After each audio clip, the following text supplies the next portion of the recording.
Even now when I plan a surgery, I make sure I plan the surgery in my head before I go into the operating theater. There are sometimes that some things go wrong, but it is not like you can predict it. Actually, I think we are like 208 of them now. It's good, which is good. In the last 6 years, like around 50 to 60 of them have joined us. It's really nice. I don't know why it was a male-dominated field, but I would feel guilty if even if I missed one patient where I did not explain to them the problem, mental and physical health. See, because someone else's life is in your hands, literally. I didn't even want to be a general surgeon, so I did my direct neurosurgery specialty. In case of a brain tumor, it depends upon where it is. Okay, so the risk at which. Did you say 6 a.m. is late? Do you know that it's not normal?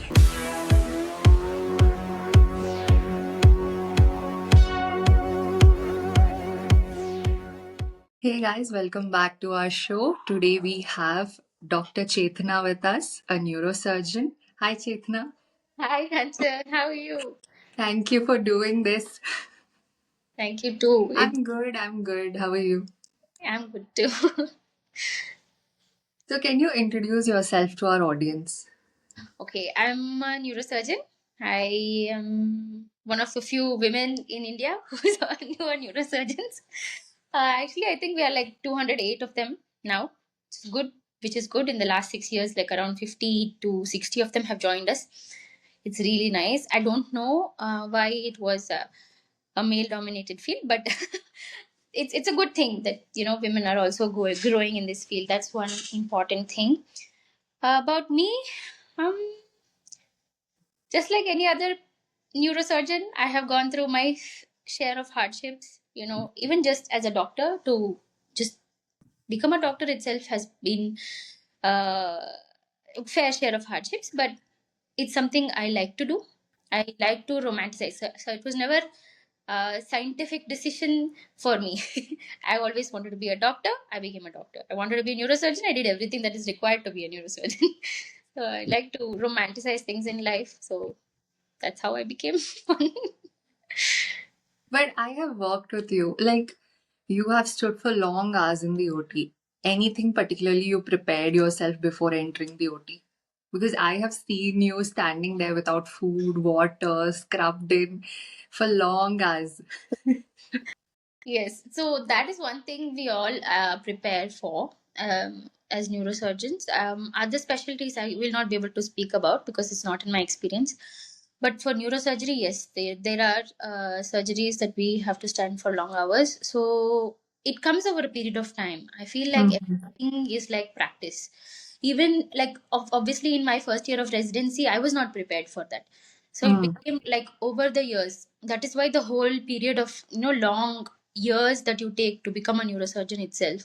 So it's definitely practice and everyday routine, everyday discipline. That is what has helped me. A routine of exercise of 1.5 hours, included with yoga and meditation. So that is what has really helped me, especially from the time I made it a proper routine in my life. That is really helped with the stamina, not developing neck and back pains, because naturally as animals on this planet, our spine is strained, like and on top of that we have bad posture with all that preparation for exams that we go through, sitting and studying With a all. hunched back.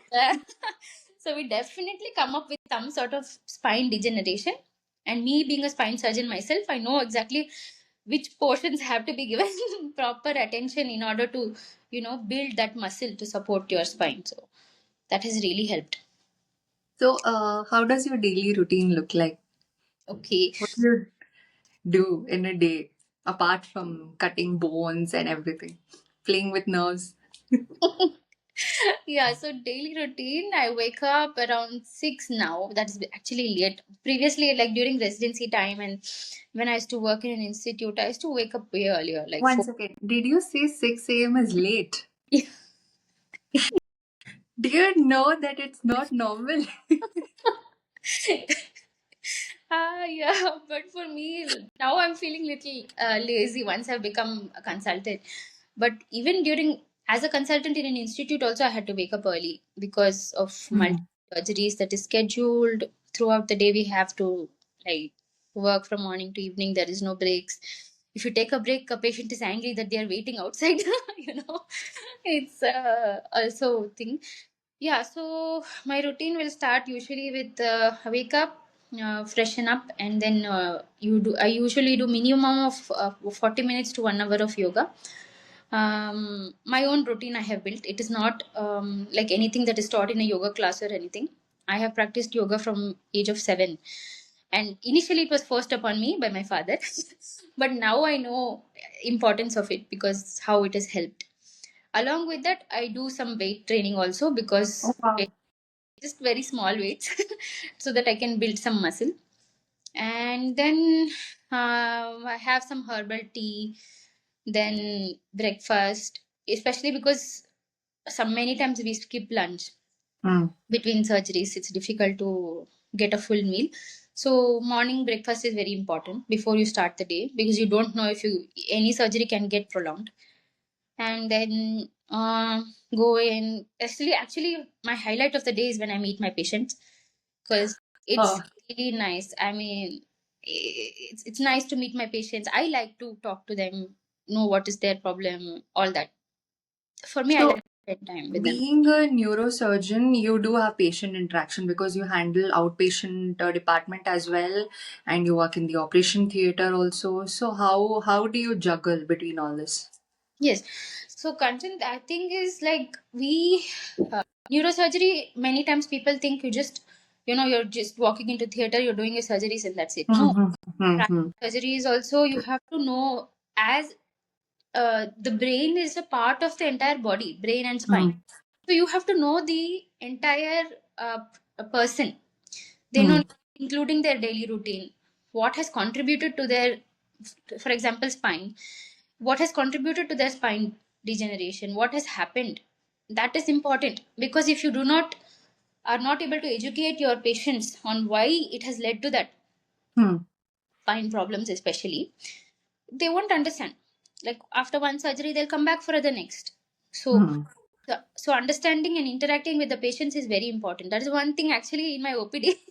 My boss used to be angry. I take more time, but I have that thing that I talk to them more because I want to understand their daily routine, regardless of however number of patients are waiting for me. I want to do justice to that one patient who I'm seeing right now.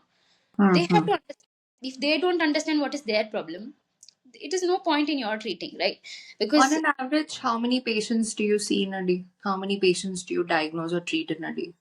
around 60 to 70. Oh, that's quite a lot. That was until 2 months ago, until I came into corporate practice. Numbers have definitely dropped now because corporate practice patients will be lesser. But in an institute, I used to see 60 to around 70 patients per day in an OPD. Why is there a change in the numbers in Because institute and corporate? the institute I used to work is a charity hospital where Mm-hmm. many, as you know, many of our population, huge population is, not affordable for the treatment actually. But in a corporate, obviously, affordability is an issue. And definitely, there are a lot of hospitals that has propped up a lot of competition too. Mm. So the numbers do go down, but that doesn't mean I have given less attention to the patients I used to see even when it was 60 to 70. I have made sure that I explain to them what is their problem because that is very important for me. I feel like I would feel guilty even if I missed one patient where I did not explain to them the problem. I would feel horribly guilty if I've not, made them understand what their So problem is. communication is very important. And sorry I interrupted you. You were telling your daily routine and Oh yeah. So once the surgeries are done, in between we have to juggle the OPD. mm. Uh, if we have multiple surgeries, you see the patients, and that's one of the things about surgeons, I think, because many times our surgeries can get delayed and our OPD patients will be waiting because it will be scheduled at 2 and we may not have finished the surgery until 3. Okay. That is a possibility, but we have to juggle and around when I come home. Uh, I try to cook some Oh sort wow. of meal because I like to cook. I really like to make healthy food, but I like to experiment also with cooking. So that has also been a nice thing. Um, I have many dogs at home, so they That is my area of interest. yeah. So my family itself is like a dog animal rescue kind of a thing. So we all of us are like that. From the time I was born, been born and brought up with dogs and cats and parrots at home. So whatever animals are rescued. You So don't need any friends or siblings. no. You're quite preoccupied all the time. Yeah. I have two siblings, by the way. They are also like me. So Okay. So earlier you mentioned the statistics of neurosurgeons, female neurosurgeons in India. Why do you think it's a male dominating branch? I think it's mostly because we have a patriarchal society, Mm. and on top of that, even for example, when I was an intern and I had written my NEET PG, Hmm. and I was putting down my options for neurosurgery and what other specialties I want to do, but I was very clear I want to be a neurosurgeon. I didn't even want to be a general surgeon, so I did my direct neurosurgery specialty. So there were literally everyone from the medical field I spoke to Hmm. were discouraged me from taking it. Okay. Mostly because of one misconception that Hmm. neurosurgery field you will have a lot of mortality, morbidity, but Okay. that's not true because of the advancement in technology and the research in neurosurgery. But also skill matters. Definitely, Hmm. definitely. So the outcomes have improved so much. Hmm. If you see the research and things that have gone into building neurosurgery as a field itself in the last 20 to 30 years, it is so much improved. Hmm. Outcomes such as complications are not accepted anymore because Okay. there are very low complication rates that we have, especially because we go into so much of practice Hmm. prior to practicing on our own. We Hmm. practice along with our seniors. It is not less number of years that you practice. It is like literally 6 to 8 years that you Oh my do. God. Yeah. So It's quite a it, long time. yeah, it is quite a long time. And for anything, if you have to master, I think concern. I think you also know the same thing. You're also from a medical field that anything you do, it comes out of practice by watching, observing, and repeating it in your head. Even now, when I plan a surgery, I make sure I plan the surgery in my head before I go into the operating theater. Like you asked me, what do I prepare before? One, while doing the scrub itself, I do around 1 to 2 minutes. Like a mental checkup of Yeah, the case to drop out everything thing. from my mind before I go into the um, operating theater. Hmm. One other thing that I even stress upon when I speak to anyone is that surgery is like you are a high performance athlete. You Okay.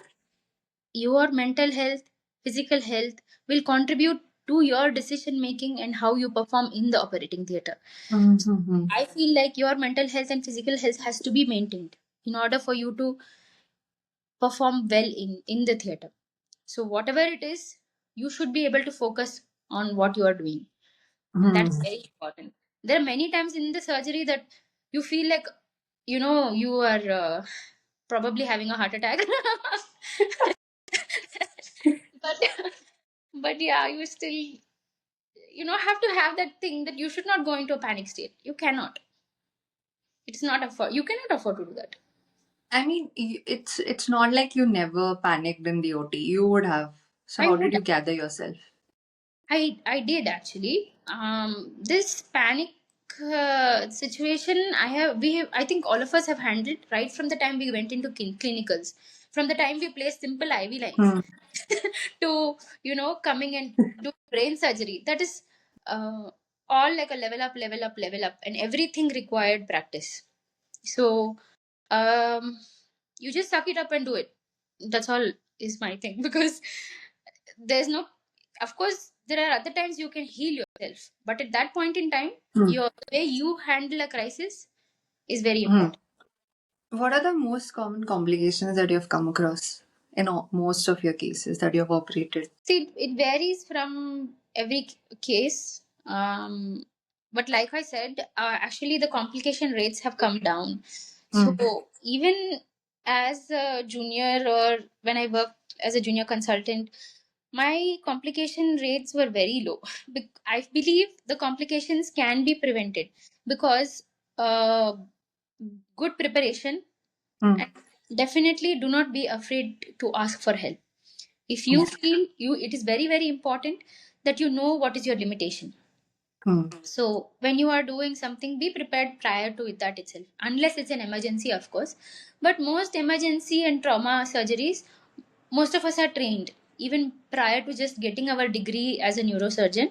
Hmm. We are trained to handle trauma and emergencies. Regardless of what you do, you will be able to save the life. You will be trained. Before that, you are not given that degree. So, what, according to you, how skilled a neurosurgeon should be, or what are the other skills he should or she should have apart from academic excellence?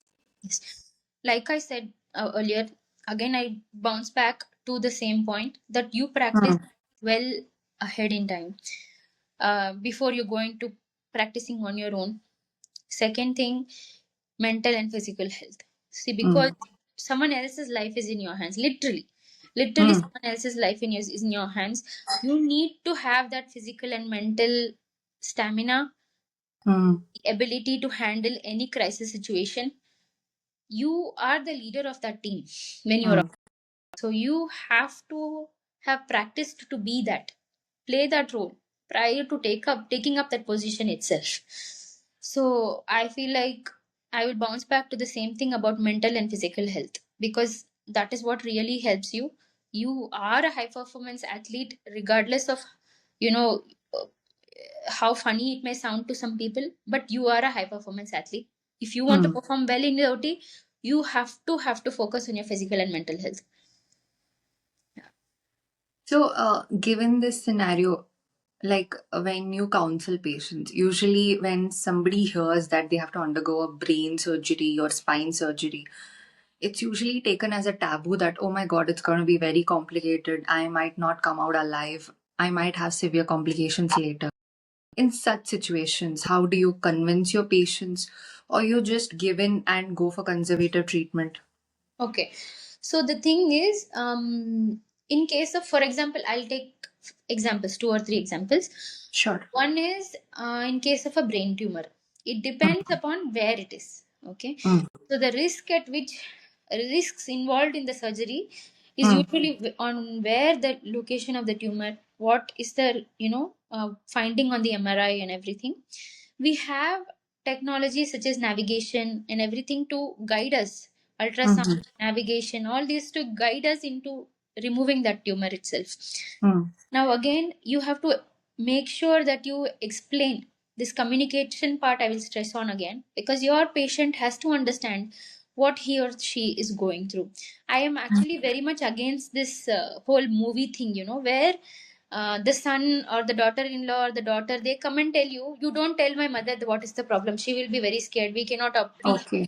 that is something I'm totally against. Because see, she's a fully grown adult. When she is Mm. conscious and able to make decisions, she And should she can be, consent to it. she has to consent to it. This is something that I completely advocate, that you have to let your patient understand what Do you exactly is give the problem. positive affirmations to your patients? Yes, I do. I do. Because many times when a patient recovers, and the recovery and the rehabilitation part itself is a huge thing. The surgery Okay. itself is not the major part. The recovery and Can you rehabilitation. explain this recovery and rehabilitation to non-medical audience? What Yes. do you mean by that? So yes, so recovery and rehabilitation is how you heal from the surgery itself, from the disease you have. For example, Mhm. tumor. Let's simplify this thing. Brain tumor is, can be cancerous, cannot be cancerous. It can be just benign thing or Mm. malignant. When I say benign, it means you have a higher chance at surviving this thing. But when it's Mm. malignant, or it's one of the higher stages, then in that case, it really depends on where it is, how much you're able to remove, how much tumor you're able to remove, and how does the radiation play a role, how does the patient, because every treatment, any tumor, Mm. it is individualized, because Mm-hmm. every body, the ability to deal with the tumor itself, the ability to deal with the surgery itself, optimized health. For Mm. example, a very healthy person with a good Mm. good protein intake, maintained exercises, and all that, they have a higher chance of recovering from the surgery itself, because their body's healing capability is much better. Mm-hmm. But there are some unfortunate times when you cannot do much, even despite the healthy routine and all that. But again and again, it is very very important you communicate in simple terms, not in medical terms, to the patient and the family, Mm. especially the immediate family, not the family who is there only for the watch or the you know for the drama. But the immediate family, for whom it really matters, it is very important they understand, Mm. because when given an option of surgery or no surgery, you have to explain what is the course in which the treatment can go. But how do you manage when you're handling pediatric age group? Yes, that is a tough thing, because parents especially cannot. It is very unfortunate when you have to see your own child go through some difficulty, even a small fever, Mm. so difficult for parents to handle. So I feel it takes more counseling, and Mm. counseling in the sense you explain to them. Sometimes they will come back and ask you the same question two or three times, four Okay. times, five times, but you explain it to them, because initially a person is in shock when you tell them something like a brain surgery or a spine Mm. surgery the child has to undergo, Mm. or even they themselves. But it is very important with patients, please explain and communicate to them, because Mm. it's another human life. They are putting their life in your hands, and they need to know that their life is in good hands. Not just that, they need to know that you are doing your best. Any given situation in life, you can only do your best. There is no um there are sometimes that some things go wrong, but it is not like you can predict it. Mm. Many things, whatever you anticipate, you can take care of. That is why the detailed study of an MRI before surgery and all that. But when it comes to talking to to the patient or the patient's family, it's very important you make sure they are in a healthy state of mind too. It is very very important. It is Mm. difficult many times, especially when it comes as a shocker, like for example Yes. in case of a Yes. trauma, someone is met with an accident, they need surgery immediately. Many times Mm. you have seen that the patient goes from hospital to hospital to hospital, when because of lack of counseling itself, they have not understood what Okay. has happened. Someone has scared them that he's going to die on the table. See, there is a chance, but you have to tell them that this is what is the percentage, but without the surgery, this is what is going to happen. With the surgery, this is what's going to happen. There is a benefit and risk. Mm. Any surgery is recommended only when the benefit is more than the risk. Many Okay. There are many times that we don't advise surgery itself, because the risk is more than the benefit for the patient. Benefit.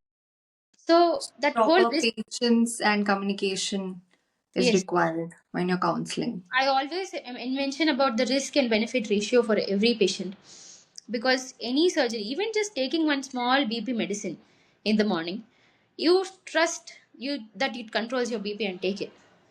Same thing with the surgery also. It is suggested only when it is when the benefit is more than the risks involved. So in this point, the whole counseling and explaining part is so important in the whole treatment. I And also, in this rehabilitation course, does it Mhm. also include follow-ups later on? You see how they are living, how they are doing their basic activities in life. Yes, yes, definitely. See, for example, recently we operated on one lady who's not diagnosed with hypertension. She has a very healthy lifestyle, and she bled. She had a bleed in her head, very huge one. Mm-hmm. So, and that too on the left side. Many times, that was 10, 20 years ago, people used to say left side, don't even operate. Don't even. But now we have so much development in the rehabilitation field itself, that even a left-sided stroke person will be able Hmm. to communicate despite surgery. You know, Mm-hmm. and this lady has shown some remarkable improvement. She's able to communicate now. She's, as in, she's not able to speak because it's a left-sided. What do you think were the key factors for her good improvement, despite being a left-sided stroke? Definitely rehabilitation. Surgery did its part. Definitely, we removed the hematoma and all that, the bleed. But very important is again the round the clock control, the BP, the Okay. medications given on time.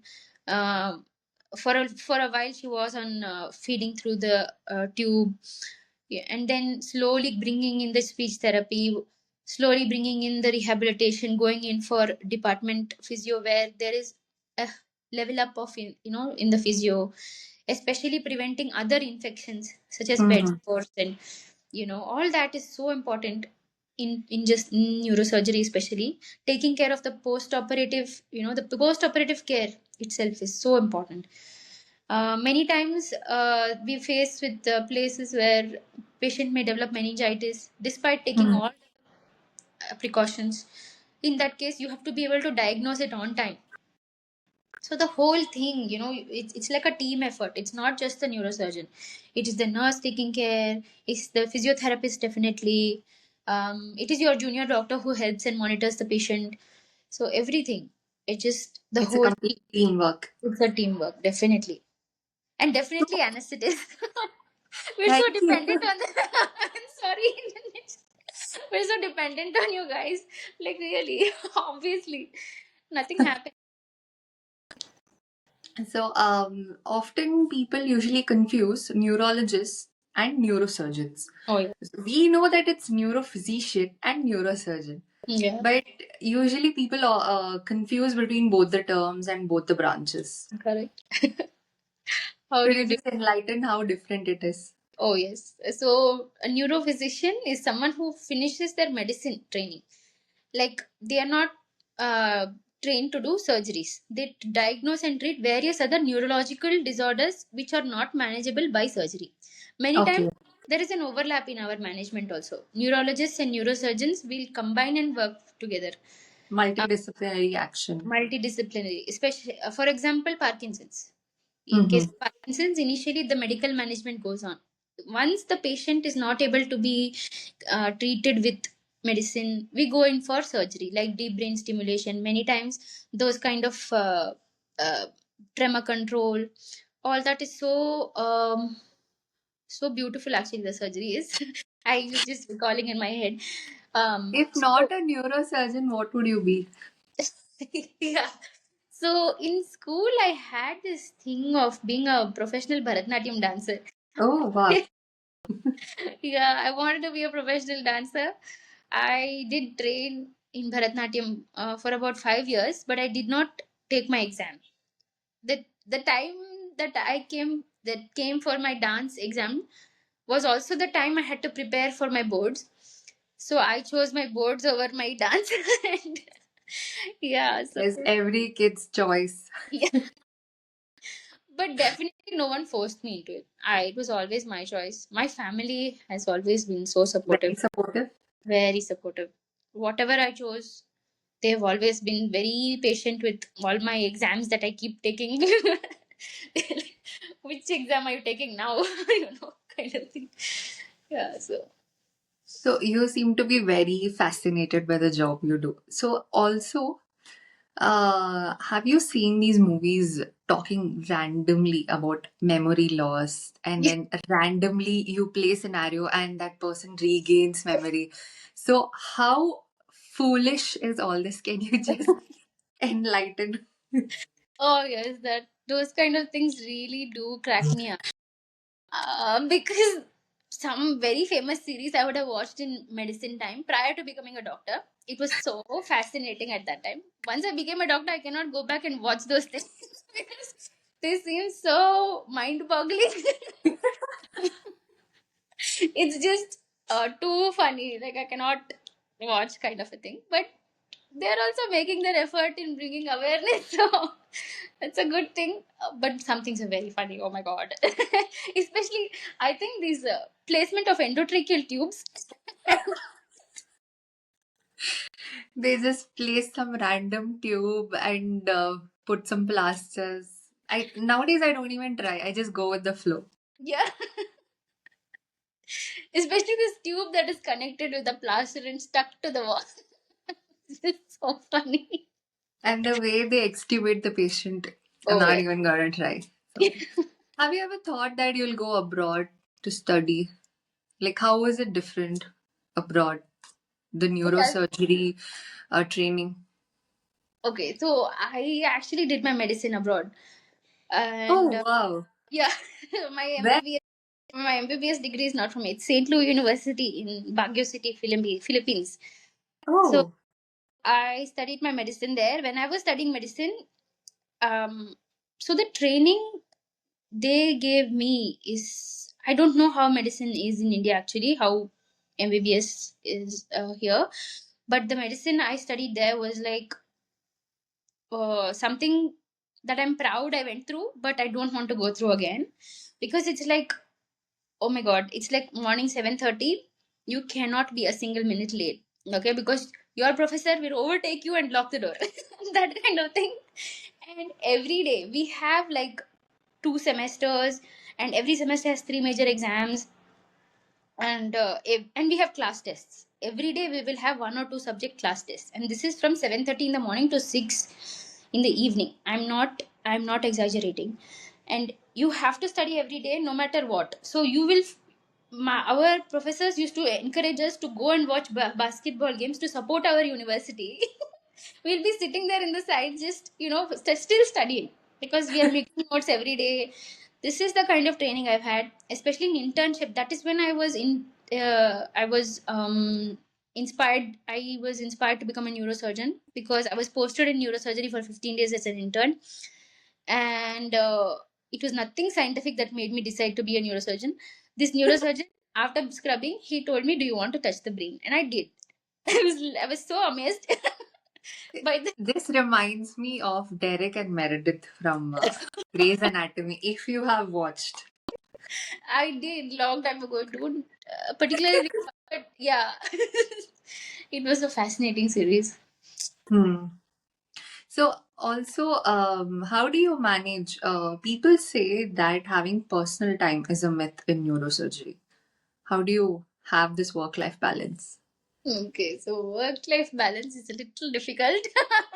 I can't deny that, because I remember in my residency, I don't know how those 6 years passed by. It's just, I remember the first day I joined the course and the last day. It's just like zoop the time, because you're working throughout, so much happening all the time. You're sleeping less hours, you're eating at odd times, and your survivor, you sometimes mainly surviving on coffee. So work life balance is difficult. I will not deny that. You're just going with the flow. You're just Yeah, like, let's see what comes by. yes. And it's really something that is a myth, yes. Sometimes, many times. Any Espe- advice that you want to give to these young budding neurosurgeons? Oh, yes. So the neurosurgeons, no, whoever are picking this field itself, even if you just decide on being a doctor, you have to know that you are not just doing this for the perks. You have so much on your hands. You have a huge responsibility. I'm definitely reminded with Spider-Man's this one. That, with great power comes great responsibility. That really, really is true for a doctor, especially when you are still, the number of doctors itself in the country are less. On top of that, neurosurgeons are even more less. So when you have that kind of power, you have to take it up with responsibility. Definitely, it is may sound like a cliched thing to do or say, but please take it only if you are serious about it. If you are willing to work towards it. if you are willing to put someone else's life before yours first, before your comforts. Because trust me, it is no joke. It is very, very important. You have to be serious, but you also have to know that it is not your entire life. You will be spending more time, you will be probably lagging in your other areas of life. Probably your batchmate in school is buying his $1 billion bungalow already, but you will earn later. But Story of every medico. yes, but please do it only if you really, really like to do it. Don't even become a doctor if you don't want to, because whatever you do it with, if you With like it, passion. with passion, with whatever you have in that situation. It should never be that you came into something and then you don't know what to do. And even if you do, it's okay. You can quit. There are other things, other options. Life gives you a lot of options. Whether you drop out of neurosurgery or you drop out of med school, you still have a lot of things in life. Lot of things. So do it. Do whatever it is. Whether neurosurgery, doctor, or any other field you take, do it with whatever you've got fully. But there's no point in giving your half and half. Just Thank you, Dr. Chetna. That was really, really an interesting podcast that I shot with you. Thank you for sharing your pearls of wisdom. thank you. I liked it. Yeah, even I liked it. It was really fun. Thank you. Thank you.